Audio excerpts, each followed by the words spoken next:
Welcome friends, welcome to our channel concise learning. आज हम बात करने वाले हैं 6 डेज वॉर के बारे में। एक ऐसी वॉर जिसने मिडिल ईस्ट की जियोपॉलिटिकल सिचुएशन पे काफ़ी बड़ा इम्पैक्ट मारा। तो ये जो वॉर है ये 5 जून से और 10 जून के बीच में चली। 6 दिनों की वॉर थी ये।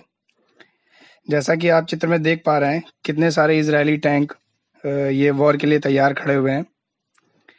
अब अपने टॉपिक को समझाने के लिए मैं आपको एक प्रॉपर मैप दिखाना चाहूँगा। ये जैसा आप देख पा रहे हैं, इजराइल की location Gaza strip, West Bank और उसके चारों तरफ आप देख पा रहे हैं। एक तरफ तो मेडिटेरेनियन सी है, एक तरफ इजिप्ट है, जॉर्डन है, सीरिया है, लेबनान है।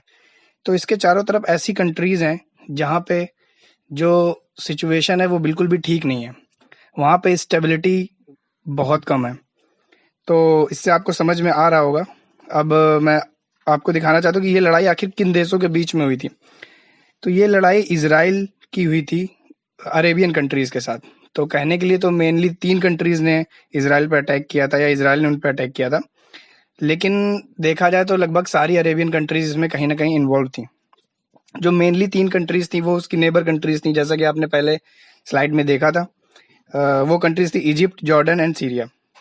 तो इन 3 कंट्रीज के साथ जो इजराइल की लड़ाई हुई, इसमें इजराइल ने एक तरफा जीत हासिल की और एक तरफा जीत से इजराइल ने अपना नाम पूरे वर्ल्ड में एक अलग लेवल पे इस्टेब्लिश किया। तो फ्रेंड्स, अब मैं आपको बताऊंगा रीजंस ऑफ इग्निशन। क्या वो कारण थे, क्या कुछ कारण थे जिसकी वजह से इजराइल का अरेबियन कंट्रीज के साथ अटैक हो गया। तो इसकी हिस्ट्री काफ़ी पुरानी है। हिस्ट्री तो वर्ल्ड वॉर के बाद से ही शुरू हो जाती है, जब यहूदी धर्म के लोगों को ब्रिटेन ने बोला कि हम आपको एक पर्टिकुलर कहीं जगह देंगे रहने के लिए, क्योंकि उनकी कोई नेटिव कंट्री नहीं थी। वो कहीं रसिया, कहीं यूरोप, कहीं कहीं पे जाके बस गए थे। तो जब ब्रिटेन ने क्या किया कि उन्हें इजराइल जो अरेबियन कंट्रीज के पास है वो वाला एरिया दे दिया। तो ये बात अरेबियन कंट्रीज को बिल्कुल पसंद नहीं आई। उन्होंने कहा कि हमारे बीच में, हम सब अरब्स हैं, हमारे बीच में ये यहूदी लोग क्या कर रहे हैं। तो इस बात से गुस्सा होकर अरेबियन कंट्रीज ने क्या फैसला लिया। उन्होंने कहा कि जो स्ट्रेट ऑफ तिरान है, जैसा कि आप मैप में देख पा रहे हैं, ये स्ट्रेट ऑफ तिरान है जहाँ से इजरायली सारे वेसल्स, सारे मर्चेंट शिप्स सारे वहीं से ट्रेड करते हैं। तो अरेबियन कंट्रीज ने क्या किया, 1956 के पहले उस स्ट्रेट ऑफ तिरान को बंद कर दिया। उन्होंने कहा नहीं, हम इसराइल को यहाँ कोई एंट्री नहीं देंगे, कोई शिप नहीं जाएगा। तो इस बात से इसराइल ने क्या किया, इजिप्ट पे अटैक कर दिया। उन्होंने कहा आप कैसे स्ट्रेट ऑफ तिरान को आप कैसे बंद कर सकते हैं। तो सिनाई पेनिनसुला जो आप देख रहे हैं इजराइल के जस्ट साउथ साइड में है, उस पर अटैक हो गया। इसराइल ने अटैक कर दिया उस पर। अब क्या होता है कि जब इजराइल अटैक कर रहा था तो इसमें यूएन ने अपना इंटरफेरेंस किया। यूएन ने बोला कि हम अपनी पीस कीपिंग फोर्स वहां पे डाल रहे हैं और आप वहां से वापस हटिए, फालतू की लड़ाई यहाँ पे नहीं करनी है। और इजराइल को यह आश्वासन दिया गया कि सिनाई जो अपना स्टेट ऑफ तिरान है ये उनके लिए खुली रहेगी। इजराइल ने भी बोला ठीक है, अगर स्टेट ऑफ तिरान खुली है तो हमें कोई दिक्कत नहीं, हम अपनी फोर्सेस को पीछे लेते हैं। और बात यहीं पे खत्म हो गई।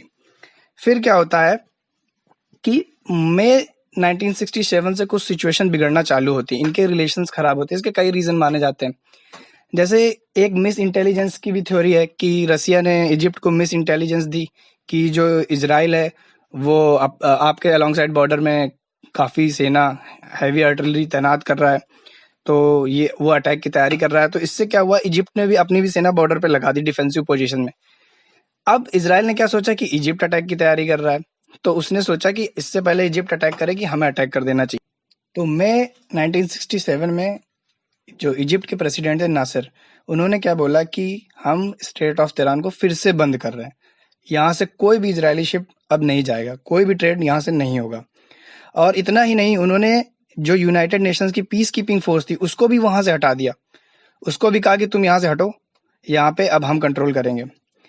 अब जब इतना हुआ कि तुरंत इजराइल ने बोला कि ये एक्ट ऑफ वॉर है और हम इसे अपने खिलाफ वॉर डिक्लेयर मानेंगे। अब इजराइल को ये पता लग गया था कि अब उस पर अटैक होने वाला है। उसको कहीं ना कहीं इस बात का अंदाजा था, तो उसने प्री एम्प्टिव स्ट्राइक की। 5 जून को सुबह सुबह इजराइल की एयरफोर्स के 200 जेट बारी बारी से उड़े और उन्होंने इजिप्ट की जो एयर फील्ड्स थी पूरी, उनको पूरा ब्लू अप कर दिया, पूरी तरह से तबाह कर दिया उनको। अब ये प्लानिंग कैसे थी कि जो इजिप्ट के जो इजराइल के जो पायलट थे, उनने प्रैक्टिस की थी कि हर दिन वो 8 बार प्रैक्टिस करते थे, 8 मिनट के अंदर लैंड करके, री-अम्निशन करके, रिफ्यूल करके, फिर से उड़ने की। मतलब वो लैंड करेंगे और 8 मिनट के अंदर फिर से फ्लाई हो जाएंगे पूरी तैयारी के साथ। तो एट ए टाइम उनकी एक फ्लीट होती थी वो हवा में होती थी, एक बम्बार्डमेंट कर रही होती थी और एक उड़ने की तैयारी कर रही होती। तो वेव आफ्टर वेव उन्होंने पूरी तरह से इजिप्ट की एयरफील्ड्स को तबाह कर दिया। इजिप्ट के बाद उन्होंने जॉर्डन और सीरिया की एयरफील्ड्स को भी पूरी तरह तबाह कर दिया। अब बारी थी ग्राउंड फोर्सेस की।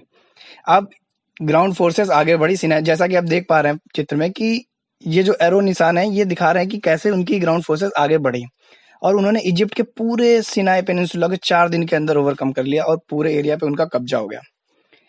अब यहाँ पे एक रीजन ये भी माना जाता है इजिप्ट की लॉस का कि जो इजिप्ट के सोल्जर थे वो डिफेंसिव पोजीशन में थे, लेकिन जब इसराइल ने अटैक कर दिया तो फिर उन्हें अटैक करने का ऑर्डर मिल गया, फिर उन्हें ऑफेंसिव पोजीशन लेने में काफी टाइम लग गया। ये भी एक रीजन माना जाता है। 4 दिन में इजिप्ट को हराने के बाद इसराइल ने जॉर्डन और सीरिया पे अटैक कर दिया। तब तक वो जॉर्डन और सीरिया पे अटैक नहीं कर रहा था क्योंकि एक साथ वो 2 फ्लैंक पे अटैक नहीं कर सकता है। तो उसने सोचा पहले इधर ऑफेंसिव रहते हैं, तब तक उधर पे डिफेंसिव रहते हैं। इसके बाद जैसे आप मैप में देख पा रहे हैं कि 6 दिन की लड़ाई के बाद कितना सारा एरिया इसराइल ने कवर कर लिया। सिनाई पेनिनसुला इजिप्ट से, जॉर्डन से वेस्ट बैंक, सीरिया का गोलान हाइट्स, ये सारा एरिया इसराइल ने केवल 6 दिनों के अंदर कैप्चर कर लिया और सारी कंट्रीज को हराते हुए। और इन सारी कंट्रीज के लगभग 20,000 ट्रूप्स की डेथ हो गई, जबकि इसराइल के केवल 1,000 ट्रूप्स खत्म हुए। सबसे बड़ा इसका जो रिलीजियस आउटकम निकला वो ये निकला कि जो इधर उधर यहूदी लोग बसे हुए थे, कोई रसिया में, कोई यूरोपियन कंट्रीज में, तो उन्होंने क्या सोचा कि अब जो हमारा देश ये हमें मिला है ये काफी ताकतवर है, तो अब हमें अपने देश की तरफ वापस लौटना चाहिए। उनको अपने देश पे विश्वास हो गया और वो उधर वापस लौटने लगे। इससे एक फायदा और ये हुआ कि जो यरूशलेम में वेलिंग वॉल है, जो इजराइलियों का बहुत पवित्र धर्म स्थान है, उसकी एक्सेस भी उन्हें मिल गई। इससे पहले उनको वहां की एक्सेस नहीं थी, अब वो उनके कंट्रोल में आ गया और उन्होंने अपनी विक्ट्री को वेलिंग वॉल में प्रेयर करके ही मनाया था। इसका एक बेनिफिट दोस्तों ये भी हुआ कि इसराइल को एक बहुत बड़ी पावर माना जाने लगा, न केवल मिडिल ईस्ट में बल्कि पूरे देश में। और भारत और इसराइल के रिलेशन तो आप सब जानते ही हैं कितने अच्छे हैं। और इससे क्या हुआ कि अब जो प्रेजेंट पिक्चर है उसमें क्या हुआ कि उसके बाद एक और वार हुई अरेबियन कंट्रीज के और इसराइल के बीच में, जिसे योम किप्पुर वार कहते हैं। अगर आप चाहते हैं तो उस पर हम एक और वीडियो बना सकता हूँ मैं। तो अभी 1982 में सिनाई पेनिनसुला जो इजिप्ट को वापस कर दिया इसराइल ने। अब इसकी भी एक कहानी है क्यों वापस कर दिया। क्या हुआ कि अरेबियन कंट्रीज ने ऑयल क्राइसिस के टाइम पे ऑयल के प्राइसेस बहुत ज्यादा बढ़ा दिए, तो इसराइल पे कहीं ना कहीं इंटरनेशनल प्रेशर था कि नहीं आप ऐसा करिए, तो उसने 1982 में वापस कर दिया। अब इससे इसराइल को एक ये और बेनिफिट हुआ कि उसे रिकॉग्निशन मिल गई पूरे वर्ल्ड में। पहले लोग इसराइल को कुछ मानते नहीं थे कि नहीं ये तो कोई कंट्री नहीं है, ये तो ऐसा ही है, सेटलमेंट टाइप का बोलते थे उसको।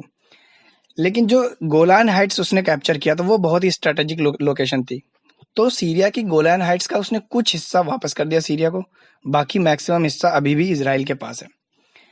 अरेबियन कंट्रीज के द्वारा इसको रिकॉग्निशन भी मिल गई। तो दोस्तों ये सब जो आउटकम्स थे ये केवल एक 6 दिन की वॉर की वजह से थे। और 6 दिन की वॉर में इसराइल ने कितनी कंट्रीज को हरा दिया, लगभग सारी अरेबियन कंट्रीज को हरा दिया। तो आप देख सकते हैं इसराइल कितना पावरफुल कंट्रीज है। और इंडिया के जो रिलेशन है इसराइल के साथ वो तो बहुत ही अच्छे हैं। यहाँ पे जो मिलिट्री ट्रेनिंग है वो 3 साल के लिए हर आदमी के लिए कंपलसरी है। अगर आप मिलिट्री ट्रेनिंग नहीं करते हैं तो आपको कोई भी जॉब नहीं मिलेगी, कंपलसरी है। तो दोस्तों इसी के साथ मैं अपने वीडियो का अंत करना चाहूँगा। Thanks for listening, thanks for giving your time.